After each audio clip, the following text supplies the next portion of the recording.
Welcome to my channel, Coding with Rakhi. Before starting the video, for those who haven't subscribed, please subscribe first so this channel can grow. Let's go for today's topic. Hi guys! This is a video for R, RStudio and R objects. R is a popular programming language used for statistical computing and graphical presentation. Its most common use is to analyze and visualize data. Hello everyone.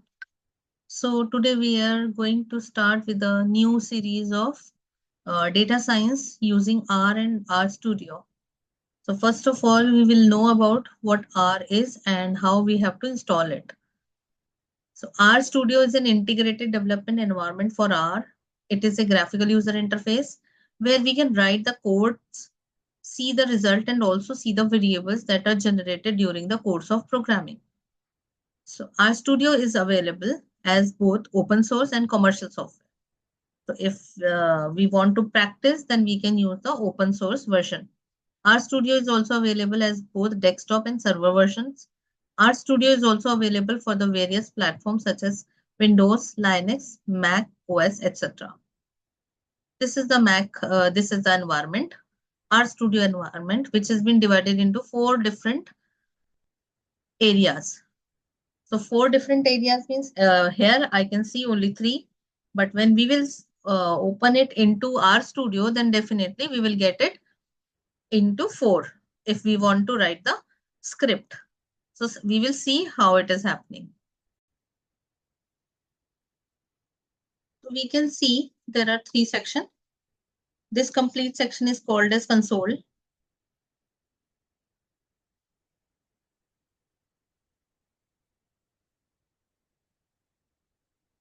This has been written here also. This is console. This is the environment and history. If we are creating any of the variables, they will be visible here. And then we have file, plots, packages, and help. This is the section from where we can find the files where we are creating. We can plot. If we are plotting any graph, it will be available here. If we want to install packages, that is available under this packages tab. Help, if we want to see some syntax and anything regarding of any of the function in R, we have to use this help. And this is the viewer. So these are the elements which has been available into RStudio.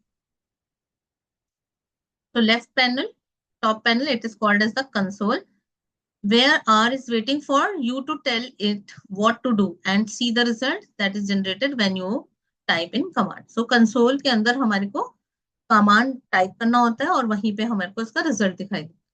Left hand top right corner environment history होती है, जो कि 2 tab होते हैं, एक environment tab होता है और एक हिस्ट्री टैब होता है.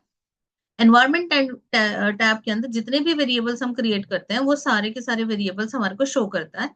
और हिस्ट्री टैब के अंदर जो हमने कमांड्स यूज की होंगी अभी तक, मींस इस सेशन तक जो भी हमने RStudio का सेशन स्टार्ट किया है, वो कमांड हमारे को हिस्ट्री में दिखाई देते हैं. राइट बॉटम जो है उसके अंदर हमारे पास टैब्स हैं, वो मैं ऑलरेडी बता चुकी हूँ.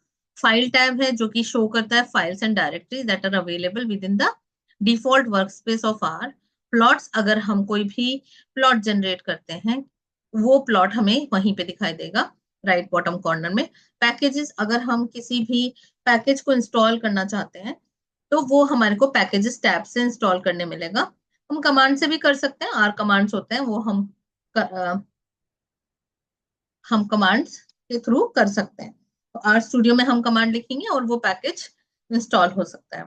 हेल्प टैब जो कि हमें सिंटैक्सेस डॉक्यूमेंटेशन प्रोवाइड करता है फंक्शंस की. और व्यूअर टैब है which can be used to see the local web contents that are generated using R.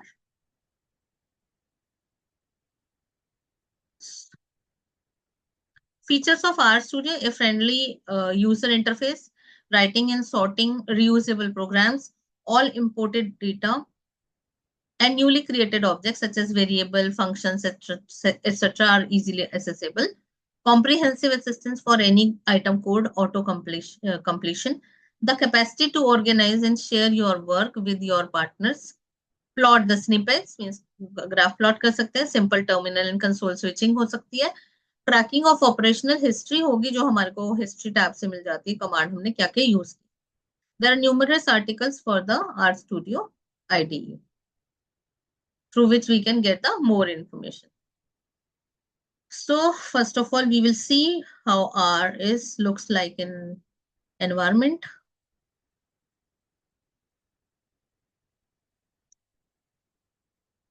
So this is our R Studio. We can see here. So this is an extra tab or a section. I will say this. If we will go like this, it will be 3 different sections. One is console, which we can see. This is my console. This is my environment history. This is my section where we can find the files, packages, and we can find the plots, etc. So now if I want to create a new R script, as soon as I will create, it will be open into the another tab, section. So now our R Studio is having 4 sections. So this is a script section, this one. This left top is called as script section where we have to write the commands. Some more interesting things of R Studio is, so you can see there is a sweep. If you want to clear the console, then you have to just click on it, or you can use the Control L also. If you want to clear all the variables into the global environment or environment tab in this, if you want to delete all this, so you have to use this the sweep. तो हम इसको भी delete कर सकते हैं। तो ये आप देख सकते हो यहाँ पे हिस्ट्री में कमांड दिखाता है हमें कौन कौन से कमांड्स हमने यूज किए हैं। सारे कमांड्स मैंने पहले यूज किए हुए हैं। एनवायरनमेंट के अंदर ये सारा एनवायरनमेंट मतलब कोई भी जो हमने वेरिएबल्स यूज किए हैं वो दिखाता है। यहाँ पे अगर आप देख पा रहे हो तो फाइल्स हैं, ये हमारी फाइल्स दिखा रहा है। कोर्स पैक है, ये देखो डेटा एनालिसिस TOC है, जो भी बाय डिफॉल्ट पाथ सेट हुआ होगा, जो भी प्रेजेंट करंट वर्किंग डायरेक्टरी है उसके अंदर जो फाइल्स हैं वो दिखाएगा। तो अभी हमें ये जानना है कि हम करंट वर्किंग डायरेक्टरी को कैसे देख सकते हैं। तो यहाँ पे कमांड होता है get WD, this is a function. अगर आप इसको रन करना चाहते हैं तो इसको सेलेक्ट करोगे और यहाँ एक रन ऑप्शन है वो दिखाएगा। यहाँ कंसोल में आपको इसका आंसर मिलेगा C:user HP OneDrive and document. This is my current working directory, जो कि आप इसमें भी देख सकते हो। यहाँ पे भी फाइल्स हैं। फाइल्स को अगर आप क्लिक करोगे तो आपको दिखा सकता है ये पाथ।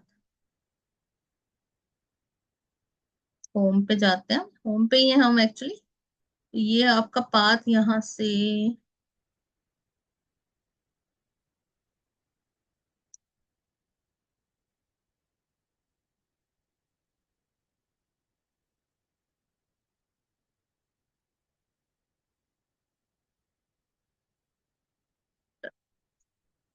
यहाँ पे सब है, मूव है, copy, set working directory, synchronise working directory, open each file in new columns. तो ये आपके नए कॉलम में खोल देगा, फॉर्मेट अलग चेंज कर देगा बस ये। तो यहाँ से भी आप चेक कर सकते हो कि हमारा पाथ कौन सा है। ये देखना पड़ेगा कि आपका जो अडोब है, ये ऑडेसिटी मैंने जहाँ पे डाला हुआ है, ये कौन सा पाथ है मेरा। एक्चुअल में ये हमारा करंट वर्किंग डायरेक्टरी है।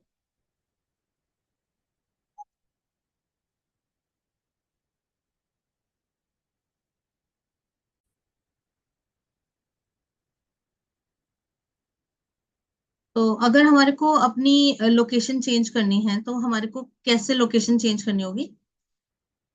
यहाँ पे हमारे पास 3 डॉट्स दिखाई दे रहे हैं। इन 3 डॉट्स को देने के लिए हम इसको क्लिक करेंगे तो हमारे पास एक डायलॉग बॉक्स ओपन हो जाएगा और उस डायलॉग बॉक्स के अंदर हमारे पास एक ऑफ कोर्स जैसे C ड्राइव वगैरह हम सेलेक्ट करते हैं वो सिलेक्ट करने के लिए आ जाएगी और हम उसको सिलेक्ट कर सकते हैं।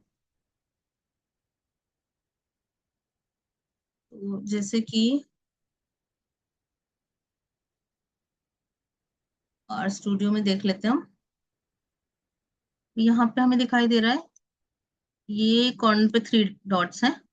इन 3 डॉट्स को खोलते ही हमारे पास ये आ जाता है। इसके अंदर हम कोई भी पाथ सेलेक्ट कर सकते हैं। जो भी पाथ हम सेलेक्ट करेंगे फॉर एग्जाम्पल लेट्स सपोज कि मैं ये वाला पाथ सेलेक्ट करती हूँ, एफ ड्राइव, लेट्स सपोज। तो ओके करती हूँ, तो यहाँ पे अब मुझे सारी वो फाइलें दिखाई देंगी जो कि मेरी इस फोल्डर के अंदर पड़ी हुई होंगी। करेक्ट।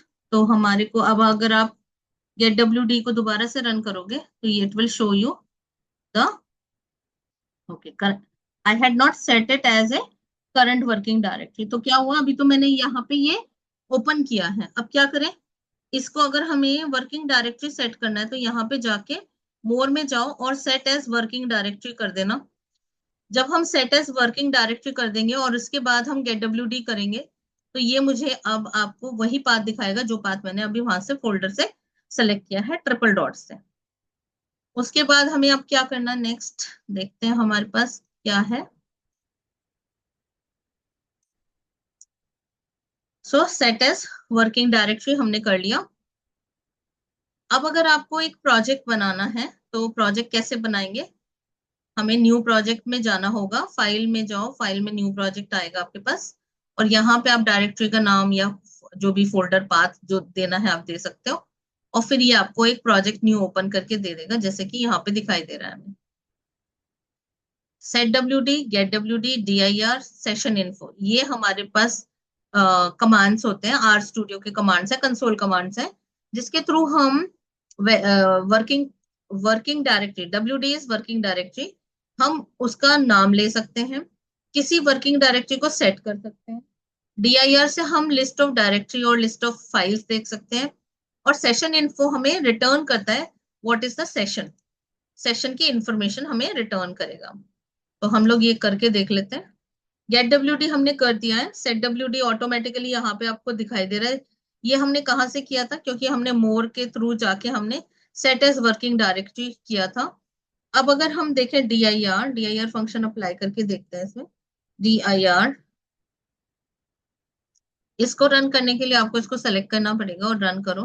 तो ये सारी की सारी लिस्ट जो यहाँ पे दिखाई दे रही है आपको राइट हैंड साइड पे, इस एरिया के अंदर, ये वाले एरिया के अंदर, राइट बॉटम ये वाले एरिया के अंदर जो दिखाई दे रही है सेम यहाँ पे भी दिखाई देगी क्योंकि हमने डीआईआर कमांड को रन किया है। और उसके बाद एक और इंफॉर्मेशन थी हमारे पास,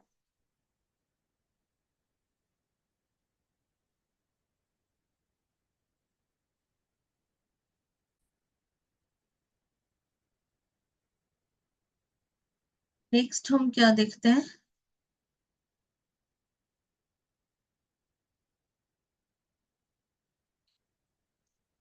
नाउ अगर आपके पास किसी के पास इंस्टॉलेशन नहीं है, मीन्स जैसे आर स्टूडियो तो हमने इंस्टॉल कर लिया है और आर भी हमें इंस्टॉल करना पड़ता है, वो एसडीके होता है इसका।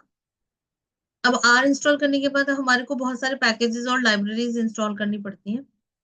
लाइब्रेरी और पैकेजेस, मतलब लाइब्रेरी तो हमें यूज करने के लिए होता है, function and install dot packages, package underscore name, जो पैकेज का नाम है उसको हमें इंस्टॉल करना है अगर तो इंस्टॉल डॉट पैकेजेस करेंगे और अगर हम उसको यूज करना चाहते हैं तो हमें लाइब्रेरी पैकेज अंडरस्कोर नेम देना होगा। और अगर कभी आपको इसकी हेल्प की रिक्वायरमेंट है तो आप हेल्प फंक्शन यूज कर सकते हैं और उस पैकेज का नाम दे सकते हैं। तो ये था हमारा पैकेजेस को इंस्टॉल करने का तरीका।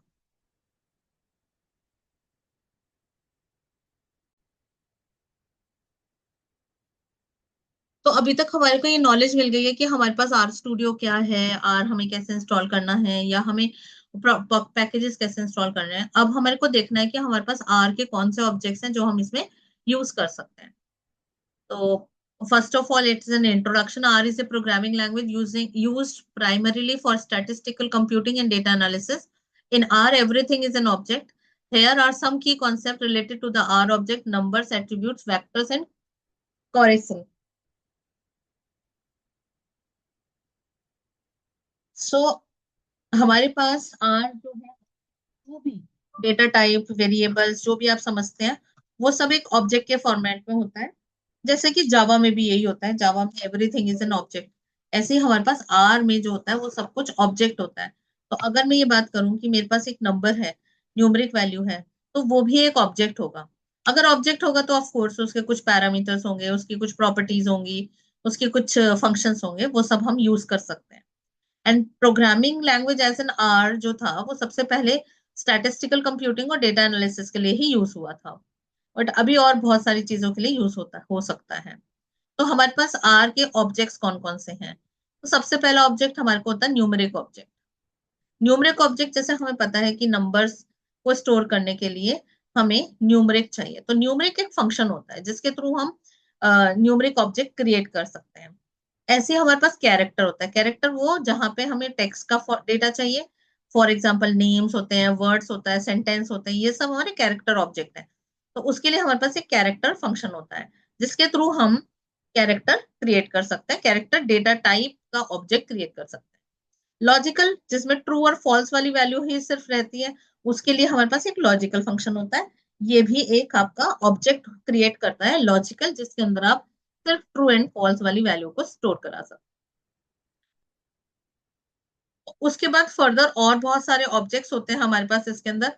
सबसे पहले फैक्टर्स होता है। फैक्टर्स मतलब कैटेगोरिकल डेटा को अगर रिप्रेजेंट करना हो तो हमें फैक्टर्स यूज करने होते हैं। जैसे कि हमारे पास जेंडर है, रेस है, कलर है, ये सारे हमारे फैक्टर्स होते हैं।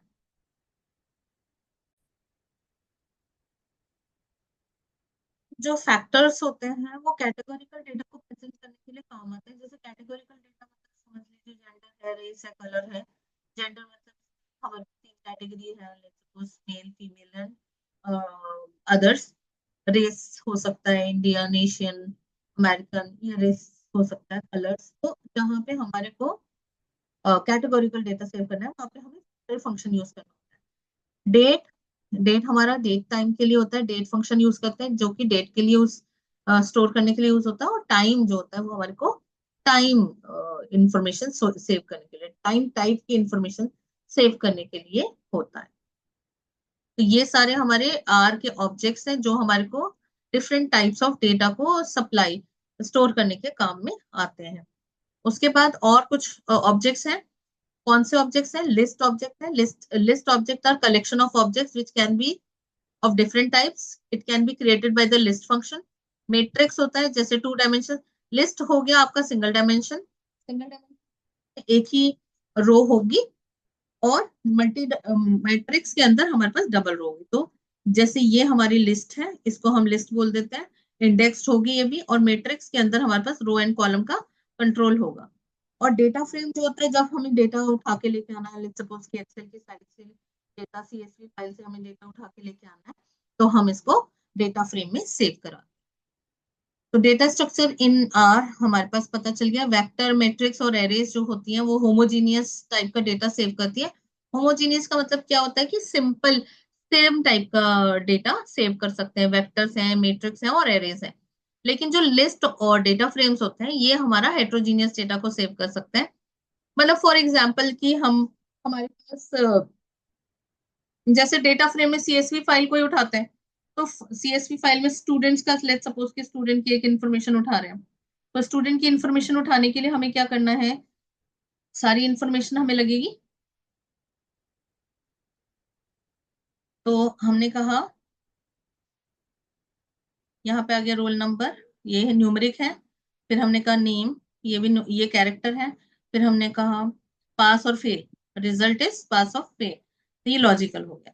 तो हेट्रोजीनियस मतलब ये हमारा नंबर्स हो गया, ये हमारा अल्फाबेट्स हो गया, और ये हमारा ट्रू फॉल्स हो गया। तो ये हेट्रोजीनियस टाइप का डेटा यूज करता है। लिस्ट चाहे आप यूज करो या फिर डेटा फ्रेम, लेकिन वेक्टर, मैट्रिक्स और एरेज ये हमारे तीन डिफरेंट ऑब्जेक्ट्स हैं जो कि सिर्फ सिमिलर टाइप का डेटा को यूज कर सकते हैं। फॉर एग्जाम्पल न्यूमरिक है तो न्यूमरिक, कैरेक्टर है तो कैरेक्टर, और लॉजिकल है तो logical, similar type, homogeneous, homogeneous. So vectors is the one dimension array that can hold the element of the same data type such as numbers or characters. It can be created by using the C function which concatenates the specified values into a vector. C function use होता है vector create करने के लिए। Matrix create करने के लिए matrix function use होता है, 2 डायमेंशन एरेज को होल्ड कर सकता है। एरेज जो होती है वो मल्टी डायमेंशनल वर्जन होता है वेक्टर्स का या मैट्रिक्स का, which can hold the elements of the same data type. Arrays can be created using the array function which takes the elements dimensions and optionally the names of the dimensions as arguments. List होती है collection of object है which can store the different types of the data including the vectors, matrix, arrays and even the other list. और data frames जो होते हैं वो भी multiple type का डेटा को सेव करने के काम आते हैं। तो फर्स्ट हम कैसे क्रिएट करेंगे ये हम देखते जाते हैं। Creating a vector using the C function. Numeric vector बनाने के लिए हमारे को सी यूज करना है। कैसे हम यूज करेंगे? सी और ब्रैकेट के अंदर जो भी हम वैल्यू देंगे हमारा वो न्यूमेरिक नंबर्स में अगर हम देते हैं, मतलब विदाउट कोड्स अगर हम देते हैं तो वो हमारा न्यूमेरिक डेटा, और डिजिट्स के फॉर्मेट देते हैं तो वो हमारा न्यूमेरिक वेक्टर क्रिएट होता है। तो जो सी हमारा फंक्शन होता है उसके अंदर हम जिस टाइप का डेटा प्रोवाइड करते हैं वो उस टाइप का वेक्टर बना देता है। तो हम देख सकते हैं यहाँ पे नीचे हमारे पास है सी, एप्पल, बनाना, ऑरेंज। तो माई वेक्टर जो बनेगा वो कैरेक्टर टाइप का बनेगा। यहाँ पे माई वेक्टर जो बन रहा है वो न्यूमरिक टाइप का बन रहा है। तो एक बार हम इसको आर में करके देख लेते हैं।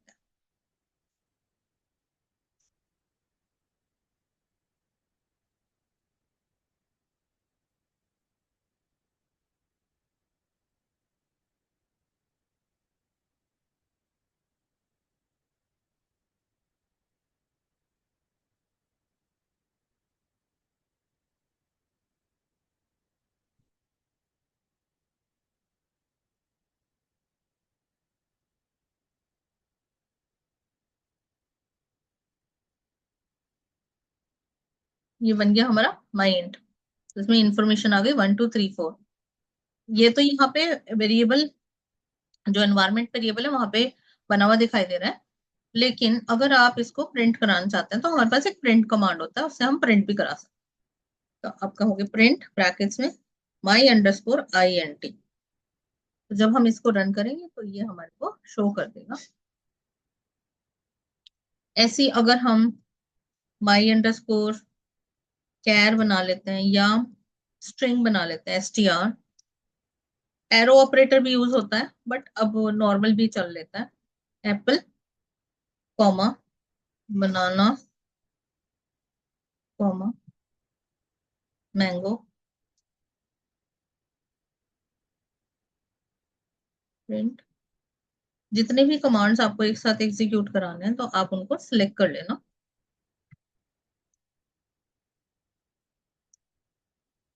तो ये हमारे पास स्ट्रिंग का एरे बन गया। तो ये हमारा ऐसे आर में काम करता है। नेक्स्ट है लॉजिकल। ऐसे हम लॉजिकल भी बना सकते हैं। सी के अंदर ट्रू फॉल्स अगर आप दोगे तो वो लॉजिकल बन जाएगा। फैक्टर वेक्टर बना सकते हैं हम। फैक्टर कैसे? फैक्टर हमने देखा था कि हमारे को कैटेगोरिकल डेटा बनाने के लिए काम होता है। तो जैसे अगर मैंने वाई वेक्टर बनाया फैक्टर से तो स्मॉल, मीडियम, लार्ज ये कैटेगरीज हैं। स्मॉल, मीडियम, लार्ज ये कैटेगोरिकल डेटा क्रिएट हो सकता है। कैटेगोरिकल डेटा का टेबल क्रिएट कर सकते हैं हम। उसके बाद एक और तरीका होता है हमारे पास न्यूमेरिक डेटा को क्रिएट करने के लिए हम सीक्वेंस वेक्टर भी यूज कर सकते हैं जो कि कोलन ऑपरेटर से होता है। अगर हमारे को सीक्वेंस में डेटा स्टोर कराना है तो हम कोलन ऑपरेटर यूज कर सकते हैं। जैसे माई वेक्टर एरो 1:10, तो 1 से लेके 10 तक का इंफॉर्मेशन माई वेक्टर में सेव हो जाएगा। ऐसे ही SEQ फंक्शन होता है। इसके अंदर तो क्या होता है कि गैप जो होता है वो बाई 1 ही होता है। लेकिन SEQ फंक्शन जो होता है उसमें हमें बताना होता है फ्रॉम टू, कहां से लेके कहां तक की हमें सीक्वेंस बनानी है, और बाई 1। बाई 1 मतलब आपको इसका जो स्पेस है, जैसे कि बाई डिफॉल्ट तो 1 1 का गैप होता है, इसमें हमें मेंशन कर सकते हैं 2 का गैप भी हम लगा सकते हैं। तो अब हम इसको बना के देख लेते हैं। my_new arrow 1:10। अगर मैं सिर्फ इसको रन करती हूँ तो क्या करेगा? ये आ गया, माई न्यू बना दिया, इंटीजर टाइप का है, 1:10 आ गया। या my_new1 एरो SEQ, सीक्वेंस लगाना है। फ्रॉम कहां से स्टार्ट करना है? 1 से। टू कहां तक जाना है? 20 तक। कॉमा बाई कितने का गैप चाहिए मुझे? 2 का। अब हम देखते हैं my_new1 क्या बनता है। तो my_new1 बन गया 13579। तो यहाँ पे मैंने बाई 2 मतलब गैप जो दिया था वो 2 का दे दिया था। तो ये हम ऐसे भी क्रिएट कर सकते हैं।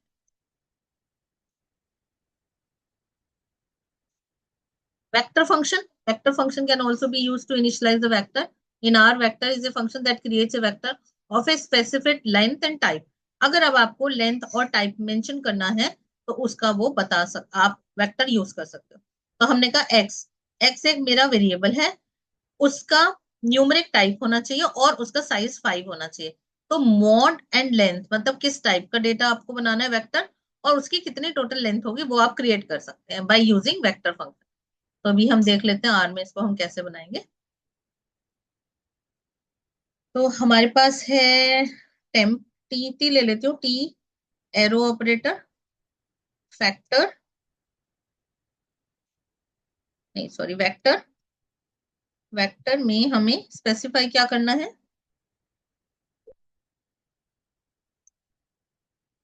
Data type, mod and length. तो हमने कहा न्यूमेरिक कॉमा 5। अगर हम ये देखें तो टी कैसे वेक्टर बनेगा वो देख लेते हैं। तो ये टी बन गया और इनिशियलाइज हो गया 0 से। ऐसे ही हम सी वेक्टर बना सकते हैं, कैरेक्टर का वेक्टर, ब्रैकेट में यहाँ पे दे दो कैरेक्टर, और यहाँ पे कितनी लेंथ चाहिए तुम्हें, लेट सपोज 5 नेम्स चाहिए मुझे। रन करते हैं तो सी नाम का एक वेरिएबल बन गया जिसमें 5 स्ट्रिंग्स हैं। तो अब आप एक एक करके उसके अंदर स्पेसिफाई भी करा सकते हो। फर्स्ट लोकेशन पे हमने क्या डालना है, हेलो। तो रन करके देखो, ये अगर रन करते हो तो क्या होता है,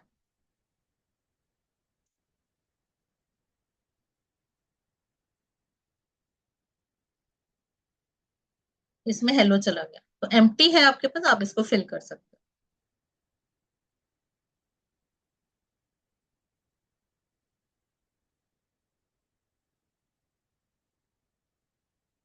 मिक्स ऑब्जेक्ट भी बना सकते हो, जैसे कि heterogeneous 10 100 statistic with R and true. तो क्या बना, एक एक्स वेरिएबल है जो कि मिक्स वैल्यू लेता है, वाई वेरिएबल है जिसके अंदर ट्रू एंड 200 न्यूमरिक डाल दिया हमने डेटा, ऐसे ही हमने कैरेक्टर डेटा डाल दिया। तो ये हमारा ऐसे चलता है।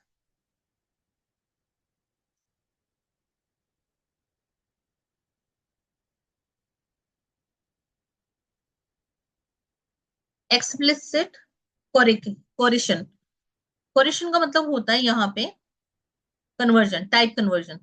तो जैसे हम और लैंग्वेजेस में पढ़ते हैं कि इम्प्लिसिट टाइप कन्वर्जन होता है, जैसे इंटीजर वाला डेटा जो होता है वो हम फ्लोट में अगर डालेंगे तो ऑटोमेटिकली वो फ्लोट में हो जाएगा, तो उसको हम टाइप कन्वर्जन बोल देते हैं।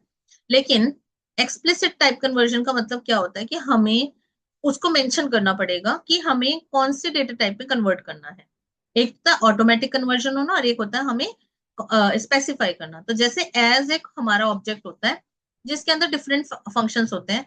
एज न्यूमरिक कोई भी वेरिएबल, कोई भी वेक्टर आप लो और उसको आप उसका डेटा टाइप चेंज कर दो। अब जैसे यहाँ पे कैरेक्टर वेक्टर था, कैसे कैरेक्टर था, ये इसके अंदर डबल कोट्स के अंदर दिखा रहा है वैसे न्यूमरिक, लेकिन ये डबल कोट्स में दिखा रहा है। अगर आप इसके ऊपर कोई भी अर्थमेटिक प्रोसेसिंग लगाने की कोशिश करोगे वो नहीं लगेगा। लेकिन मैं ये चाहती हूँ कि ये कन्वर्ट हो जाए न्यूमरिक में, तो मैंने कैसे किया, as dot numeric, as is a object, उसका न्यूमरिक मेथड है और मैंने वो कैर वेक्टर पास करा दिया। अब आप कैर वेक्टर की अगर क्लास चेक करोगे तो वो आपको बताएगा कि ये हमारा न्यूमरिक टाइप का है। तो ये देखते हैं हम कैसे करेंगे। तो अभी हमारे पास है माई एस टी आर। माई एस टी आर को हम न्यूमरिक में नहीं कन्वर्ट कर सकते, क्यों, क्योंकि उसके अंदर ऑलरेडी कैरेक्टर्स जो हैं वो स्ट्रिंग्स हैं, वो कैरेक्टर नहीं है, स्ट्रिंग्स हैं। तो अगर मैं एक कैर का सी एच का एक वेरिएबल बनाती हूँ और मैं इसके अंदर स्पेसिफाई करती हूँ C1,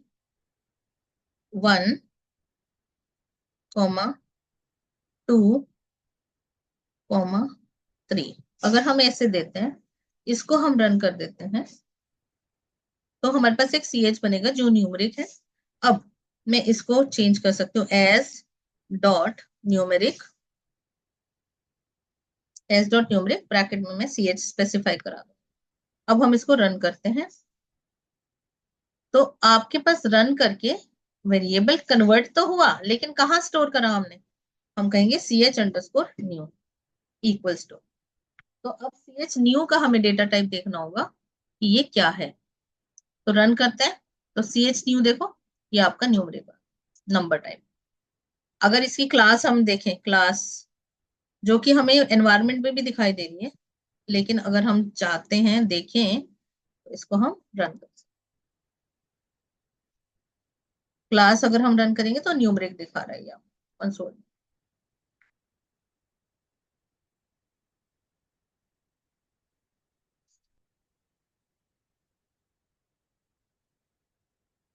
तो एज एक फंक्शन होता है, एज एन ऑब्जेक्ट होता है जिसके अंदर बहुत सारे फंक्शन होते हैं जो लॉजिकल, इंटीजर, फैक्टर सब में कन्वर्ट कर सकते हैं। दूसरा मेथड क्या होता है? In addition to function operator such as the plus, minus, multiplication, division can also perform the explicit coercion. For example, convert a logical vector to the numeric vector. But इसके अंदर हमेशा ही याद रखना, लॉजिकल जो होगा वो अपने से हायर वर्जन में कन्वर्ट होगा।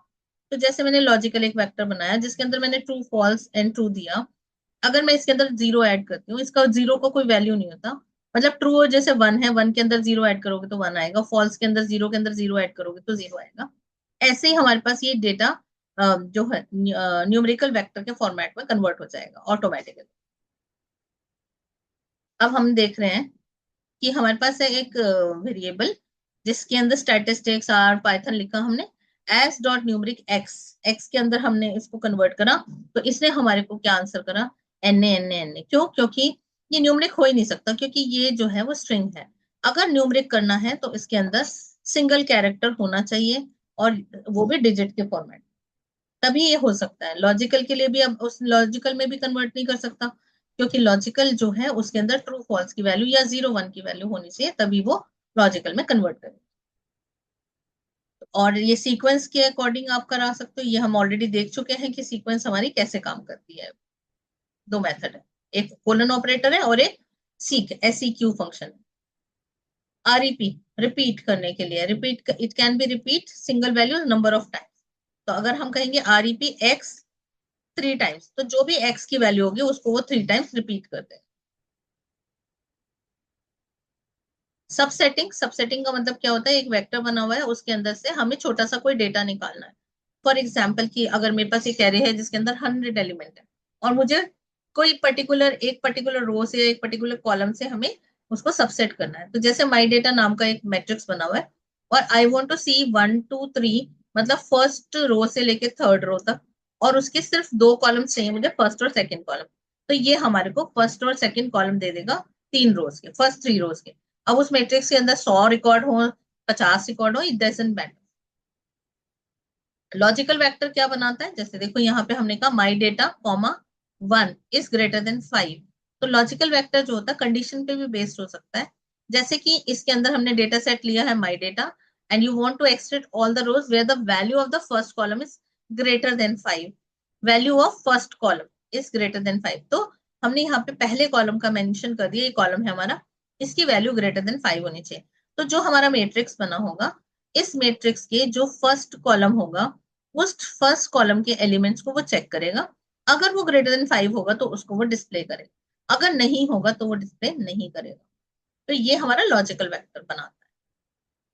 सबसेट फंक्शन, ऐसे भी हम सबसेट करते हैं, my data comma my data, ये जो अभी मैंने बताया कि 5 ग्रेटर देन हो फर्स्ट कॉलम की वैल्यू, मतलब फर्स्ट कॉलम की जो वैल्यू होगी वो मोर देन 5 होनी चाहिए, तभी वो उसको डिस्प्ले करे। वेक्टराइजेशन, जो वेक्टर हम ऑलरेडी क्रिएट करके देख चुके हैं। वेक्टराइजेशन के अंदर हमारे पास कोलन के थ्रू हम यूज कर सकते हैं, हम कोई न्यूमेरिक मेथड ऑपरेटर यूज करके भी कर सकते हैं कन्वर्ट। तो ये वेक्टराइजेशन होता है efficient manipulation calculation of large data set के अंदर हमें यूज होता है। ये सारे लॉजिकल ऑपरेटर्स होते हैं। लॉजिकल ऑपरेटर में less than, greater than, greater than equal to, less than equal to, not equal to, not X क्या चलेगा कि यहाँ पे आपका एक्स चलेगा। ये एंड और नॉट को होता है, ये भी लॉजिकल ऑपरेटर है। ये और को रिप्रेजेंट करता है और ये एंड को रिप्रेजेंट करता है। यहाँ पे इसके एग्जांपल्स दिए हुए हैं, ट्रू और फॉल्स वैल्यू दी हुई है। अगर हमारे पास वैल्यू होगी 3 इज लेस देन 42, ये x इज लेस देन 42 है, दैट इज ट्रू, यानी कि 3 की वैल्यू लेस देन 42 है, इसे ट्रू है। 3 की वैल्यू ग्रेटर देन 42 है, उसको फॉल्स कर देंगे। ऐसे ही सारे हमारे ऑप्शन वर्क करेंगे। रिपीटेशन हमने देख लिया, रैप करना है फंक्शन। रैप फंक्शन क्या होगा, जो भी आप यहाँ पे वैल्यू दे रहे हो वो टाइम्स, कितने टाइम आप, नंबर ऑफ टाइम्स आपको x रिपीट करना है। each is the number of times to repeat each element of the x before moving to the next element। तो जैसे सपोज करो कि हम ये कहते हैं कि हमारा एक x वैल्यू है,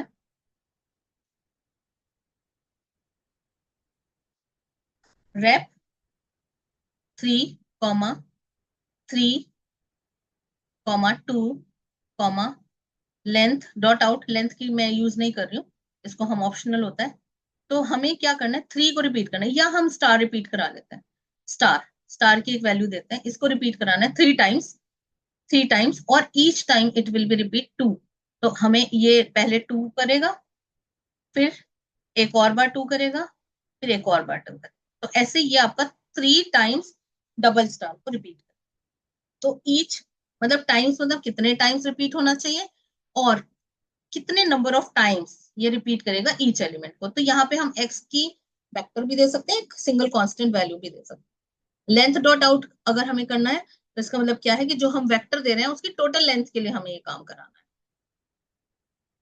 तो अगर हम यहाँ पे देख रहे हैं एग्जाम्पल्स हैं, रेप 5 टाइम्स इक्वल्स टू 3, तो 5 5 5 5 3 टाइम्स रिपीट हो गया। Apple orange times equals to 2, तो एप्पल और ऑरेंज 2 टाइम्स आपका रिपीट हो गया। अब आपने कहा एप्पल ऑरेंज ईच 3, तो हर एलिमेंट 3 टाइम्स होगा, ईच 3। तो एप्पल 3 टाइम्स हुआ पहले, और ऑरेंज फिर 3 टाइम्स होगा। ऐसे ही आपके पास है red and green, length dot out equals to 5, यानी कि टोटल 5 लेंथ है हमारा, टोटल 5 लेंथ है। तो रेड एंड ग्रीन एक बार प्रिंट हुआ तो 2 हो गए, और रेड एंड ग्रीन दूसरी बार प्रिंट हुआ तो 4 हो गया, और एक बचा तो रेड प्रिंट कर।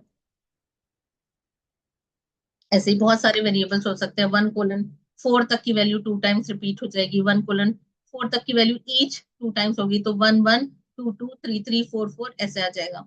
ऐसे ही आपका 2 2 2 जो है वो नंबर ऑफ टाइम्स आपको प्रिंट कराना है। ठीक है, ऐसे ही हमारे पास 2 1 2 1 है, 1 ईच लेंथ पूरा हम दे सकते हैं, ये एलियन फंक्शन यूज कर सकते हैं।